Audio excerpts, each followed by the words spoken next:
The Heretics, Part 1, The Baha'i.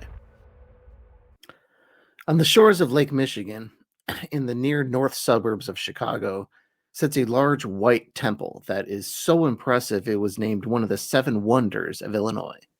Now, keep in mind, Illinois contains all the eye-popping, history-making architecture of Chicago. So, yeah, it's a pretty amazing structure, even next to things like the Sears Tower and Trump Tower, Hancock Building, and all the other Chicago marvels and landmarks.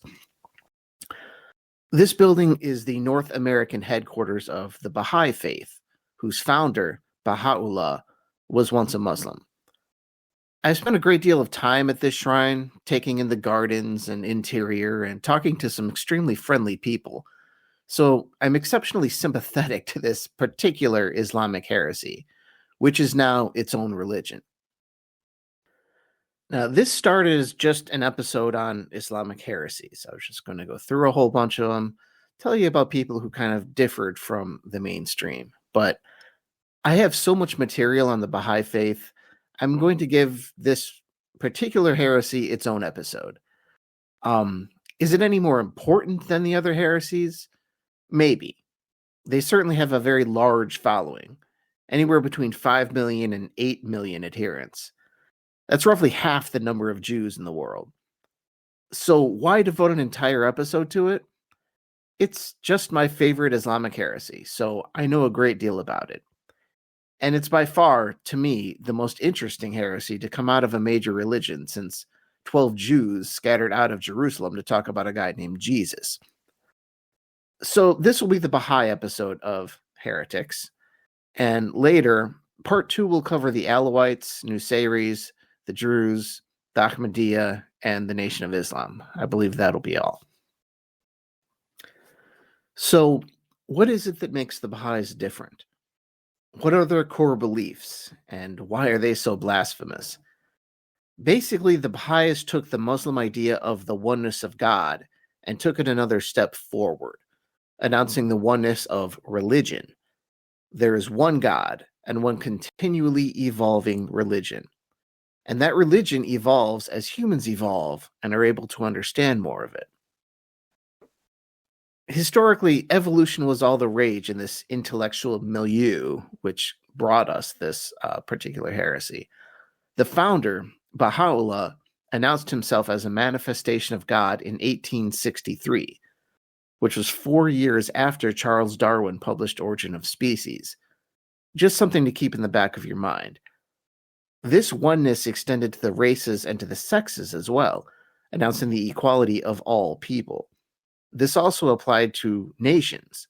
There was only one nation, and so on. We'll get to more of that later. So to understand the Baha'i Faith as a Christian, there are some helpful parallels to Christian history. Also, if you can, go back and listen to the episode on Shia Islam. The Baha'i Faith grew out of Shia Islam, and that history is indispensable to understanding how the Baha'i came to be.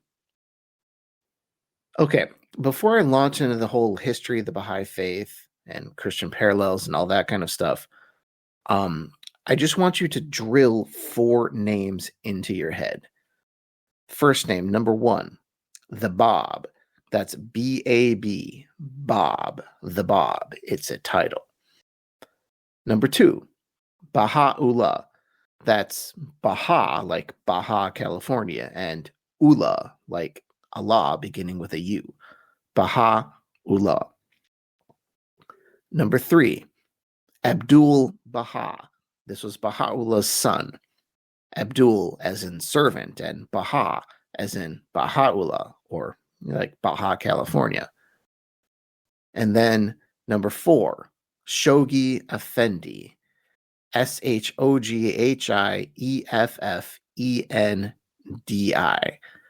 This was Baha'ullah's grandson, sort of the next generation after Abdul Baha, the last super significant person of the Baha'i Faith. So just remember those 4. The Bab, Baha'u'llah, Abdul Baha, and Shoghi Effendi. Okay, so to help reinforce those names, here are those names once again, with their closest Christian parallels. This is a good way to remember them. Number 1, the Bab. think of him as John the Baptist, who is the one who foretold someone greater than himself. Number 2, Baha-ullah. This was the main character, Jesus in Christianity. Not proclaiming to be God, but remember these are rough parallels, obviously. Number 3, Abdul-Baha. This is Peter. If Peter had been Jesus' biological son, that is. He continued the church after the death of the founder. And number 4, Shoghi Effendi. Another Baha-ullah relative, but you can think of him as Paul. He wrote a lot and he clarified the faith.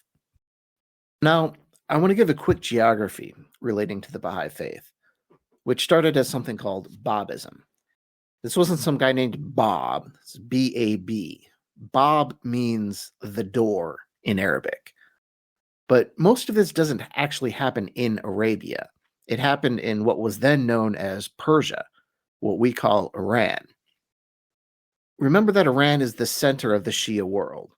And do the Iranian mullahs hate the Baha'i to this day. I mean, they really loathe these people with an irrational hatred bordering on obsession. Seriously, I once listened to Baha'i speakers at a major interfaith event, and there were guys in white turbans following the Baha'i everywhere and trashing them to whoever would listen. To use resources at the Baha'i temple or similar places, the curator actually checks your ID and makes you sign in. And they're watching. Are the Baha'is paranoid? Maybe, maybe not. But just because you're paranoid doesn't mean someone isn't out to get you. And just something to remember in case these events, in a certain part of the world turn ugly. The world center of the Baha'i Faith is in Haifa, Israel. Look this place up. It's gorgeous, as all their temples are. Baha-ullah was an avid gardener, and their landscaping always reflects that. And that beautiful place sits maybe 25 miles from a Shia militia controlled by Iran with thousands of high-tech rockets. So now, Baha'i history. The birth of the Babi religion, later to become known as the Baha'i Faith, owes its existence to countless background conditions which allowed it to seed and mature. The most obvious and powerful of these conditions is the prevalence of Shia Islam in 19th century Persia, which was fertile ground for the apocalyptic visions of the Bab. In the city where the Babi religion was founded, Shiraz, there was a heavy Sufi influence that fostered a climate of unorthodox thinking. The city was frequented by many dervishes during this time, and many of them fostered another important element to the background of the founding of the Babi faith, which was the Sufi stirring up of feelings of doom, apocalyptic thinking, piggybacking on pre-existing fears of Christian and European domination. Apocalyptic thinking permeated the world that the Bab stepped into. So among these apocalyptic groups were the Sheikhis, founded by Sheikh Ahmad al-Asai. Ahmad emphasized the perfect Shia and the need for a mediator between the hidden imam and the people. Now, if you don't know what that means, please refer back to the Shia Islam episode.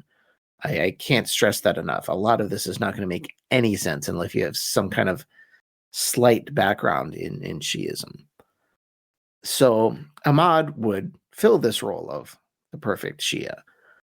Eventually, the movement concentrated on the imminent return of the Mahdi. It's a Shia apocalyptic figure.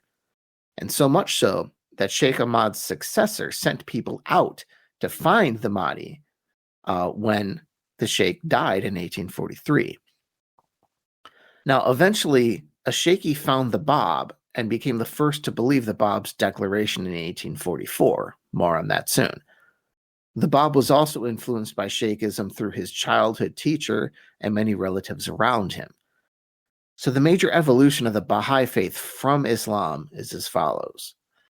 Islam to Shia Islam to Twelver Shia Islam to Sheikhism to Babism to the Baha'i faith.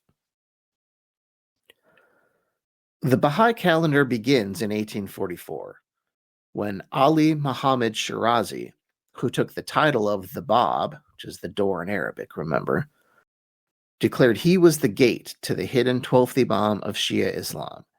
He made this declaration to Mullah Hussein Bashrui, who was the first Babi and a Sheikhi who had been sent out to find the Mahdi. If you remember from the Shiism episode, the Mahdi is a Muslim apocalyptic figure who, along with Jesus, will bring about the end times. So 17 others joined Mullah Hussein that summer, making a total of 19 Babis, including the Bab himself. This number would prove important later on. The Baha'i calendar is 19 months of 19 days, with 4 extra days inserted. The Bab's main book, the Bayan, would contain 19 chapters. The Bab was able to secure many followers through his extensive Quranic knowledge. Most of his early followers were people who spent their entire lives studying the Quran. So the Bab's success brought many powerful dissenters as well, and this eventually led to his imprisonment in 1847. While the Bab remained in prison, Mullah Hussein continued to spread this proclamation. The Shah set out to crush the Babi movement, and the result was a battle in the city of Mazandaran that Baha'is allege ended in a massacre. It was around this time the Babis widened their separation from Shia Islam. In the previous phase, in which the Bab declared only to be the deputy to the hidden Imam, again, see the Shiism episode, his followers stayed within the parameters of Islam. Babis were told to follow the Sharia, which is the Muslim holy law, and the Bab was still attempting to work within the mainstream and win over the Shah, who ruled Persia. In 1848, the second phase began, though, and the Bab went from deputy to the hidden Imam to just the hidden Imam. And remember that in Twelver Shi'ism, the hidden Imam and the Mahdi are the same thing. So then the Bab replaced the Sharia with his own work as well. This was called the Bayan-e-Farsi. And unsurprisingly, 2 years of uprisings followed. You can imagine the Muslim authorities really, really frowned on this type of thing. In 1850, it was finally decided that the Bab would be executed. This would be in Tabriz, where he was being held. This was intended to crush the Babi movement, which lacked a central doctrine at the time and just revolved around its leader, so they figured they could just lop the head off. This incident has made its way into Baha'i folklore because the Bab allegedly disappeared into thin air when the first firing squad attempted to shoot him. He was later found and executed successfully, though. And the event, we know this actually happened. The event made it into the report of the British Prime Minister at Tehran. That British minister said, quote, "When the smoke and dust cleared away after the volley, Bab was not to be seen, and the populace proclaimed that he had ascended to the skies. The balls had broken the ropes by which he was bound, but he was dragged from the recess where after some search he was discovered and then shot." End quote. Bab was dead, and the head of the movement had been chopped off. But the Babis remained defiant, attempting to kill the Shah in 1852 in a move that would bring swift destruction to the Babi community. Babi leaders were executed, and many were arrested.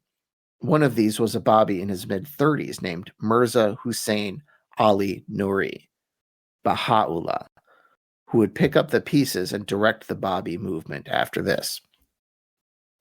So Baha-ullah, 1817 to 1892, who declared himself a manifestation of God in 1863. Just for some historical context, that's right in the middle of the American Civil War. So Baha-ullah, whom Baha'is believe to be the most recent manifestation of God, was the fourth child of a well-to-do aristocratic family. He enters Baha'i history in 1844 when he became a follower of the Bab. According to tradition, in 1844, Mullah Hussein Bashrui, at the advice of others, found Baha-ullah and delivered a scroll to him. The scroll contained words from the Bab, and Baha-ullah immediately became a Babi. Baha-ullah said, quote, "Whoso believes in the Quran and recognizes its divine origin, and yet hesitates, though it be for a moment, to admit that these soul-stirring words are endowed with the same regenerating power has most assuredly erred in his judgment and has strayed far from the path of justice." End quote. That was something Baha-ullah said, referring to the words on the scroll written by the Bab. So then Baha-ullah became an influential Babi and helped organize the Conference of Badasht in 1848, which began the Babi's separation from Islam. Along with Qurratul Ain, Baha-ullah was a proponent of a break with Islam, and soon after Baha-ullah would have to break with his old life as well. In 1852, following the bungled attempt on the life of the Shah by 3 Babis, Baha-ullah was imprisoned. He was released but exiled, choosing to flee to Baghdad. So Baha-ullah reached Baghdad in April 1853, and he was joined by his half-brother, Sub-e-Azal.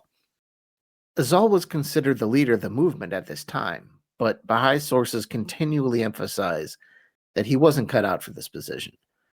Among Baha'ullah's criticisms of his half-brother was that he was too secluded and could not garner authority over the Babi community. So eventually Baha'u'llah himself leaves Baghdad to live an ascetic life in Kurdistan and reconnect with his Sufi roots.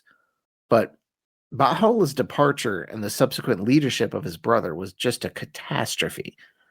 Baha'u'llah was persuaded to return in 1856, and when he did so as the recognized leader of the Babi community. He became a respected member of the city, but also made many enemies. And many of these enemies weren't able to kill him when they had the chance, something Baha'is attribute to a very special skill that he had when meeting his enemies face to face. Baha'u'llah even talked away assailants while walking the streets of Baghdad at night, allegedly. But others, mainly Iranians and Shias, attempted to get him repatriated to Iran. This failed when Baha'u'llah and his followers were given Ottoman citizenship, the Ottomans controlling most of the Middle East at this time. But eventually the Ottomans yielded to Iranian pressure. Sort of. They didn't repatriate Baha'u'llah back to Persia, but rather ended up moving him west. Now, this was just because the Shah was so insistent that there was a phantom 100,000 strong Babi army ready to invade. Where in reality, the Babis would have been lucky to have just a few hundred men. They weren't a threat at all, but the Shah didn't really know that. So Baha'u'llah was ordered westward to Istanbul, far away from the Shah, where his alleged 100,000 strong army could not threaten anybody. Before he left, though, one of the most important events in Baha'i history took place. Starting on April 22nd, 1963, over 12 days in the Garden of Ridvan, in what would become the holiest of Baha'i holidays, Baha'u'llah announced that he was he whom God would make manifest, as foretold by the Bab. According to Baha'u'llah's son, the announcement was made in the first day in the garden, after the declaration of the Ridvan festival. And here's how Abdul Baha would describe that event. Quote, "At such a time, when he appeared to have been vanquished and the Babis were in fear and grief, Baha'u'llah, with great authority, on the afternoon of the first day of Ridvan, as soon as he had entered the garden of Ridvan, proclaimed the festival and declared his mission explicitly and unambiguously. Until that day, he had not claimed to be he whom God shall make manifest. On that day, he claimed this." End quote. Baha'u'llah had turned negative to positive, misery into a festival. One could liken it to Dr. Seuss's Who's Down in Whoville singing after the Grinch had stolen Christmas. Or in a more religious context, Jesus turning death into life, or Muhammad turning exile into an event so glorious and important it begins the Muslim calendar. Baha'u'llah, who had arrived in Baghdad as an ordinary Babi and then again as a reluctant leader, left the city on May 3rd, 1863, as a manifestation of God. After a brief 3-month stay in Istanbul, Baha-ullah and his followers were sent to Adrianople, or Edirne, to the crumbling western corner of the Ottoman Empire. It was here where Baha'u'llah's relations with his brother, Azal, remember him, took a turn for the worse. Azal attempted to poison Baha'u'llah and kill him in various other ways, and eventually Baha'u'llah issued an ultimatum to choose between him and Azal. With the exception of a handful of people, Baha'u'llah won out. And at this point, Baha'u'llah and the Baha'is became a victim of their own place of banishment. The Ottoman government began to suspect them of being a destabilizing force in the region, which was already slipping from their grasp, and the Baha'is were forced to relocate, again, to a prison in the city of Akka.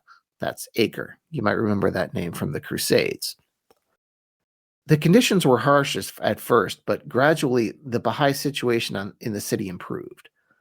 Baha'u'llah was allowed to leave the prison in late 1870 when the Ottomans needed to use the prison as a barracks.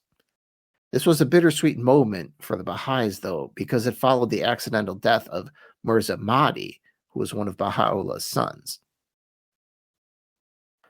Baha'u'llah spent the rest of his life either inside Acre or on the outskirts of Acre. And this time is important because this is when he did most of his writing. He wrote many tablets, as the Baha'is call them here. Tablets are basically articles to world leaders or to whoever. And this makes up, a lot of their scriptural texts. But also he wrote the Kitab-i-Aqdas, which is Persian for the most holy book. It was also late in Baha'u'llah's life he encountered the most famous Westerner to visit him during his lifetime. Professor Edward Granville Brown was a Cambridge University Orientalist, and though he did not become a Baha'i, he later translated a work of Abdul-Baha, who was Baha'u'llah's son. In the introduction to that book, A Traveler's Narrative, Brown gave his now famous description of Baha'u'llah. Quote, "The face of him on whom I gazed I can never forget, though I cannot describe it. Those piercing eyes seemed to read one's very soul.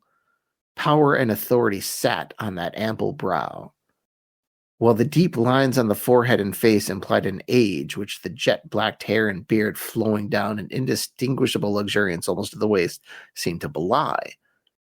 There was no need to ask in whose presence I stood, as I bowed myself before one who is the object of a devotion and love which kings might envy and emperors sigh for in vain." End quote. And keep in mind, there is a picture of Baha'u'llah if you want to look it up. Just put his name into any search engine, it will pop up. Baha'u'llah eventually died in 1892, after which Brown actually painted a very similar portrait of his son, Abbas Effendi, who took the name Abdul-Baha. Baha's succession to his father should not have been controversial at all. He was the written successor named in Baha'u'llah's will, and yet there was still a succession controversy. A guy named Muhammad Ali, challenged Abdul-Baha's authority as leader and interpreter and actually managed to win over a sizable amount of Baha'u'llah's family. He lost in the end, though. Abdul-Baha continued the expansion of the faith until his death. His major contributions include spreading the faith to the Western world, building the shrine to the Bab, and building the other Baha'i houses of worship. He personally blessed the groundbreaking of the Baha'i House of Worship in suburban Chicago, mentioned at the beginning of the episode. And it is the oldest surviving Baha'i House of Worship in the world. Abdul-Baha appointed Shoghi Effendi, his grandson, to be his successor. So, in Shia terms, if Abdul-Baha was like the first imam of the Bahai Faith, Shoghi Effendi was the second and the last person who was given singular authority over the faith. His outward appearance, except for the fez, was the opposite of Abdul-Baha. Shoghi Effendi had no beard, he wore Western clothes, and he spoke Western languages. One of his greatest achievements was the translation of many vital Baha'i scriptures into English. He was even buried in London upon his death. Similarly, Shoghi Effendi moved the faith away from an early Shia-style imam system and toward a less centralized authority over the faith. He was instrumental in building the Universal House of Justice, established 8 years after his death, which is now the prime Baha'i authority. This institution is elected and consists of 9 men, and only men, as the current rules state. And whenever it renders a decree, it is considered infallible, incapable of error. Shoghi Effendi died in 1957. So now I want to move forward to the faith itself, just give an outline of the faith. If Muhammad was the unlettered prophet, Baha-ullah was the lettered prophet. The collection of Baha'i holy texts is vast, particularly when compared to the concentrated sacred books of other faiths within Abrahamic lineage. Baha-ullah was the author of many books, but he is also estimated to have written over 15,000 tablets, and about half of these have been archived by the Baha'is. His successors were equally committed to the written word as well. Shoghi Effendi achieved similar numbers to Baha-ullah, and Abdul-Baha doubled his father's correspondence. Only a small fraction of these, though, have been translated into English and other languages. Also, unlike the 3 previous Abrahamic religions, there is no gap between the sacred source and what we have today. Jesus did not write the Christian scriptures, and there is an arguable gap between Muhammad, the sacred messenger, and the Quran when it was standardized and completed. Baha-ullah, on the other hand, is the direct author of the sacred texts attributed to him, and the same is true for Abdul-Baha and the Bab. The translations of the original Persian and Arabic, however, usually have the intermediary of Shoghi Effendi, who is considered the divinely inspired translator of Baha'i sacred works. Currently, this infallibility is expanded to the Universal House of Justice, meaning there are 5 authors of sacred scripture in the Baha'i faith. The Bab, Baha-ullah, Abdul-Baha, Shoghi Effendi, and the Universal House of Justice. Like Islam, the Baha'i faith professes the oneness of God. Also, like in Islam, the oneness of the community is also a central theme. Although in the Baha'i faith, the community encompasses every human on earth, regardless of religion. That's the Ummah. It's everybody. Racism is rejected, as in Islam, as is the superiority of one ethnic group over the other, again, like Islam. The concept of impurity, be it people or things, was abrogated by God in the Baha'i faith. The Baha'i concept of the unity of humanity is radical, uncompromising, and expansive. Baha'is seek a truly universal and unified social system based on spiritual principles. The achievement of such a system represents the God-directed goal of human social evolution. We've seen a start to this in the United Nations, for example, at least, in the temporal sense. But the Baha'i vision goes much, much further than that. In the ideal, the whole world would act as one, both militarily, for example, politically, and all that.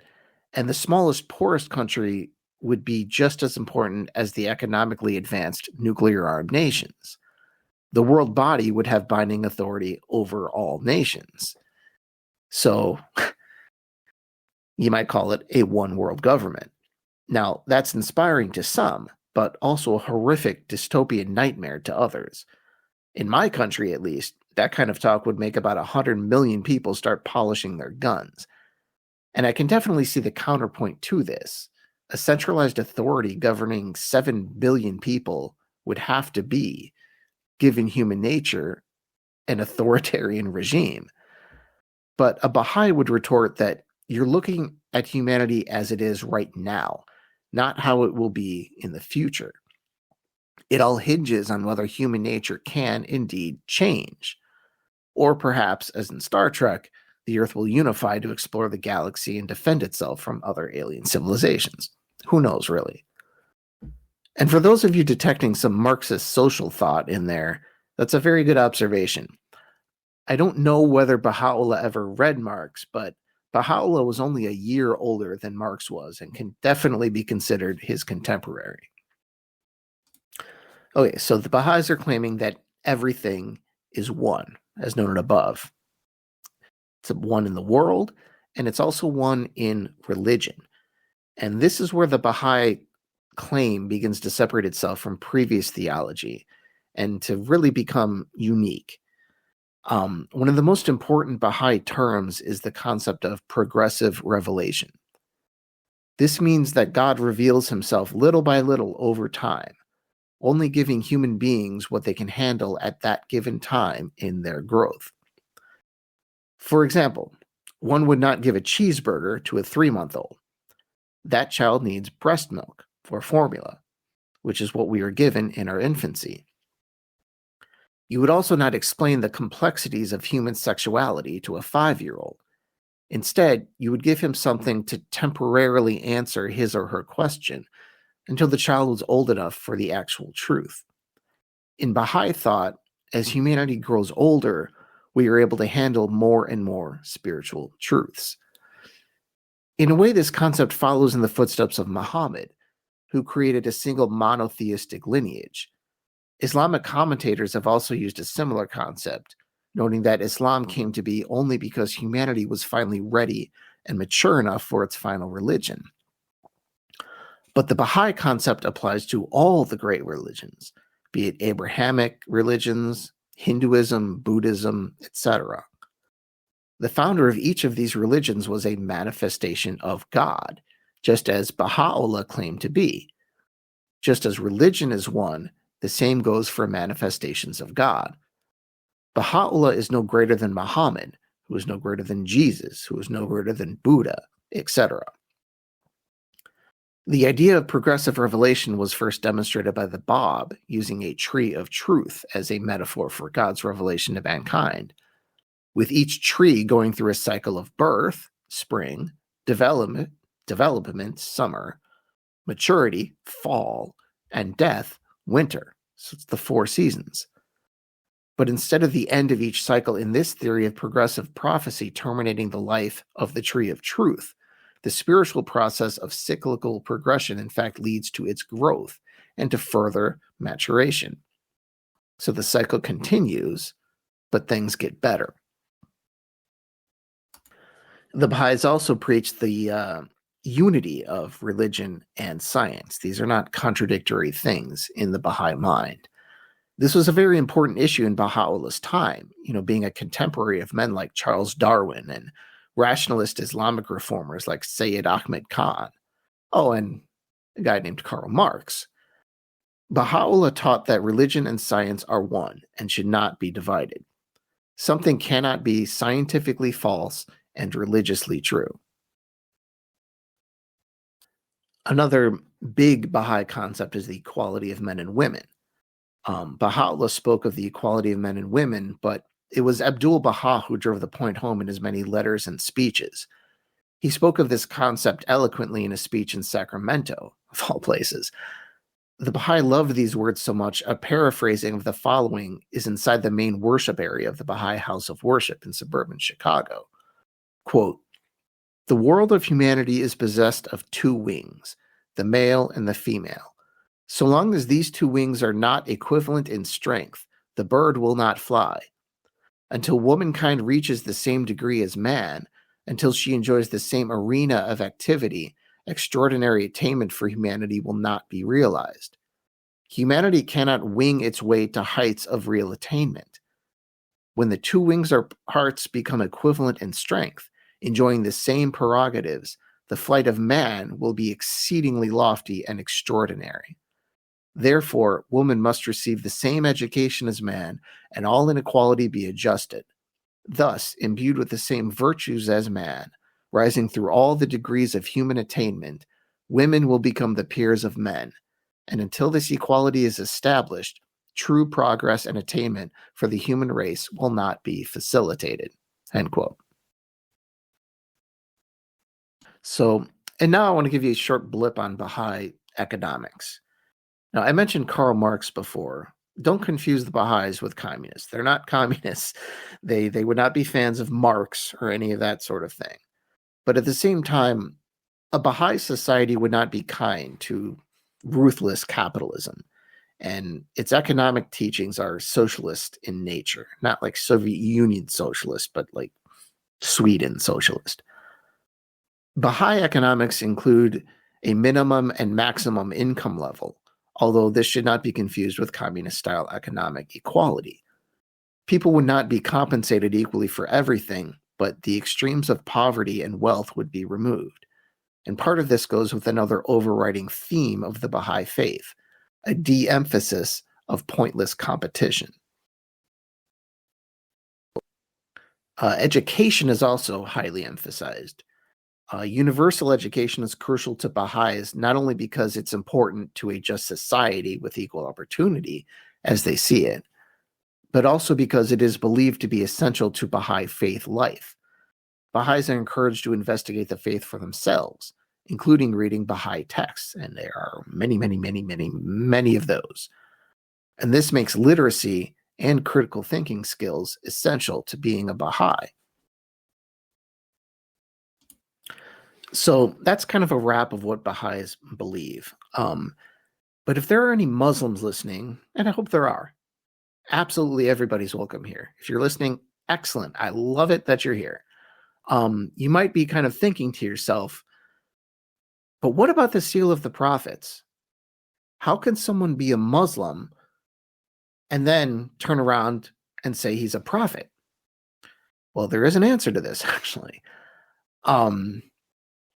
There is a vast array of theological objections Islam has presented to the Baha'i faith, and the most obvious notion is the seal of the prophets, certainly, which is the finality of Muhammad's revelation. The term seal of the prophets comes from a single verse in the Quran, Surah 33, verse 40. And know, O believers, that Muhammad is not the father of any of your men, but is God's apostle and the seal of all prophets. And God has indeed full knowledge of everything. If this verse is interpreted as it has been in traditional Islam, the Baha'i faith, regarding the Quran as a holy book, is severely compromised. Baha-ullah was certainly aware of all this. He'd have to be, addressing the Islamic challenge in the Kitab-e-Ikan. Quote, how many are those who, through failure to understand its meaning, have allowed the term seal of the prophets to obscure their understanding and deprive them of the grace of all his manifold bounties? Hath not Muhammad himself declared, I am all the prophets? Hath he not said, as we have already mentioned, I am Adam, Noah, Moses, and Jesus? Why should Muhammad, that immortal beauty, who hath said, I am the first Adam, be incapable of saying also, I am the last Adam? For even as he regarded himself to be the first of the prophets, that is Adam, in like manner, the seal of the prophets is also applicable unto that divine beauty. It is admittedly obvious that being the first of the prophets, he likewise is their seal. End quote. To, I'd say, 99% of you who just heard that, all you heard was word salad. It's hard. I would suggest listening to the above statement a few times, because at first it makes very little sense to a non-Babi or a Baha'i reader, and it is likely very confusing to a Sunni Muslim or another reader of a traditional Abrahamic faith, like Christians. Remember that in the Baha'i faith, humanity is in constant progression, so it would make little sense in the Baha'i mind that God would perfect religion and just leave it alone. To a Christian, one could liken this to taking away Jesus but not sending the Holy Spirit. The above statement also sheds light into the uniquely Shia theology, particularly apocalyptic or millennial theology, that is necessary to understand where Baha-ullah is coming from. Of the utmost importance to the Baha'i interpretation of the seal of the prophets is the concept of cyclical time, which was of major importance to the community in which the Babi movement was born. The Baha'is are interpreting time in both the Western and Eastern sense here. By West and East here, I'm talking about religion. Western religion in the Abrahamic tradition, and Eastern religion as in Hinduism, Buddhism, etc. Western religions view time linearly. Apocalypticism couldn't exist without that. Eastern religions are more cyclical. Reincarnation, continual rebirth, etc. So what Baha-ullah is doing here is combining the concepts. It's Western in that it's talking about linear time. Evolution wouldn't be a thing without linear time. And humans are progressing as God's religion is continuously revealed. At the same time, he is throwing in an Eastern concept of time. There really is no difference between the first and the last. If Muhammad is the last prophet, he is also the first prophet. And if there's no end, why can't Baha-ullah be a prophet? And just to complicate things even more, even in Western thought, God himself lives outside of time. And just like God has no length, width, or depth, God does not have time either. Now here's a similar quote from Baha-ullah. See if this makes any more sense. Fair warning, it might not, but here it is just the same. Consider the sun. Were it to say now, I am the son of yesterday, it would speak the truth. And should it, bearing the sequence of time in mind, claim to be other than that sun, it would still speak the truth. In like manner, if it be said that all the days are but one and the same, it is correct and true. And if it be said, with respect to their particular names and designations, that they differ, that again is true. For though they are the same, yet one doth recognize in each a separate designation, a specific attribute, a particular character. Conceive accordingly the distinction, variation, and unity characteristic of the various manifestations of holiness, that thou mayest comprehend the allusions made by the Creator of all names and attributes to the mysteries of distinction and unity, and discover the answer to thy question as to why that everlasting beauty should have, at sundry times, called himself by different names and different titles. Tell this guy was a Sufi. That's some brain-melting stuff. And again, like with the previous one, try listening to it maybe 10 times. You may get it, you may not. I don't even fully get it, to be perfectly honest. But there are also more practical explanations for having prophets after Muhammad, with Baha'is noting that the seal of the prophets, as understood currently by Islam, is misguided in their view. They would argue that the seal in question was more of a stamp of approval than an ending, and God reaffirming the quality of Muhammad's character.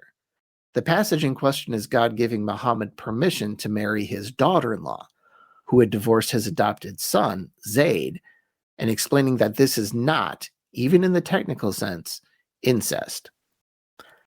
And I've seen some convincing arguments parsing through the Arabic that the Baha'i argument is not crazy. Not as crazy as it seems on the surface. That could be a future podcast. But few Muslims buy the Baha'i argument, which should not come as a shock. And if you don't, again, to the Muslims listening, I totally understand. It's very understandable that the Baha'is have always had a frosty reception from the Muslim world. The Baha'is have been rejected in the mainstream Muslim world theologically, for sure, experiencing the same difficulties that unregistered or minority religions often share in the Middle East and in the wider Muslim world. For example, of the 20 countries with the largest Baha'i populations, only 2 of them, Pakistan and Iran, are nations which historically have had overwhelming Muslim majorities. The Iranian community still persists in the religion's birthplace despite great opposition from the current regime, and with a history of brutal oppression. Most estimates place the Iranian Baha'i population at around 300,000, which makes them the theocracy's largest religious minority. The Baha'i population dwarfs the combined populace of the other 3 religious minorities in Iran, the official ones. which are Zoroastrianism, Judaism, and Christianity. And Iran's Baha'i population is still the third largest in the world behind India and the United States. An objection to the Baha'i also isn't just theological as well, just a short non-religious reason why the Baha'i were so hated, especially in Iran. After the Iranian Revolution in 1979, it got so bad because Baha'is tended to be very educated and very cosmopolitan. Because of this, they were disproportionately represented in the government of the Shah before 1979 and in other positions of power. So they ran into the same societal forces that have been so devastating to Jews throughout the centuries. So what about the Christian world? How about Christians? How have Christians received the Baha'i? Baha'is have prospered in the United States for more than 100 years. And as most Americans know, there is no better place for a heretic than the United States of America. The establishment of their North American headquarters near Chicago coincided with the first Parliament of the World's Religions in 1893. For the first half century, most Baha'is in the West were of Iranian descent, but as the number of Western Baha'is grew, so did the percentage not from Iran. This meant an inevitable encounter with Christianity, and naturally, an evangelism effort to the Christian population. The Baha'i had found some success in India when incorporating Hindu symbols and imagery, and the same adaptation would be needed to win over Christians. The role of the Bab has been likened to that of John the Baptist, and the belief in the second coming of Christ has also been a popular theme. One could also liken progressive revelation to the New Testament superseding the Old Testament, so to speak. And as a Baha'i, at least technically, you do get to keep Jesus. And therein lies the major stumbling block for converting Christians, the person of Jesus Christ. Just as the finality of Muhammad's revelation is heavily entrenched in Islam, the divinity of Jesus is a non-negotiable foundation of mainstream Christianity. In order for a Christian to become a Baha'i, you do not really get to keep Jesus, at least not in the Trinitarian sense. I suppose the Baha'is share that problem with Muslims. How can you pry a Christian away from a divine Jesus? Still, this is a fascinating religion to learn about, regardless of whether you're actually interested in converting.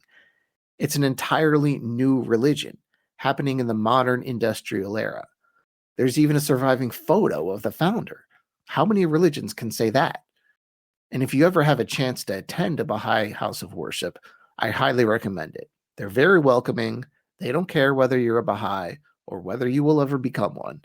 And you may have some fascinating conversations. I know I have. This heresy, stemming from Shia Islam, is still going strong and probably will soon as it enters its third century. Thank you, and I'll talk to you next time. Inshallah.